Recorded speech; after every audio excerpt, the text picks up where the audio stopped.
আসসালামু আলাইকুম ভিউয়ার্স। আশা করি সবাই ভালো আছেন।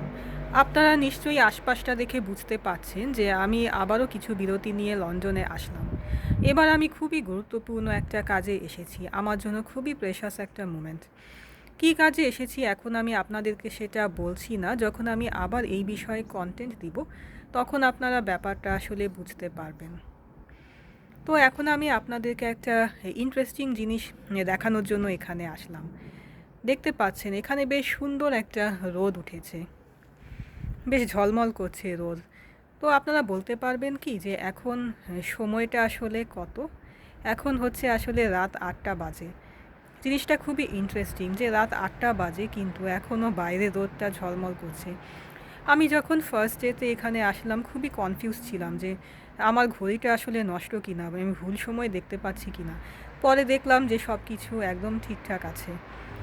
তো দিন বড় হয় জানতাম, তবে এরকম এত বেশি বড় হয় এই ব্যাপারে আসলে আইডিয়া ছিল না। এই লন্ডনে এসে এই জিনিসটা দেখলাম। তো আমি ভাবলাম যে আপনাদের সাথে এটা শেয়ার করা যাক। তাহলে এখন আমি এখানেই শেষ করে দিচ্ছি। সারাদিন বাইরে ঘোরাঘুরি করে আসলাম। এখন একটু রেস্টে যাওয়া দরকার। কালকে হয়তো আবারও বের হব। তাহলে আমি এখানেই এখন বিদায় নিচ্ছি। আসসালামু আলাইকুম।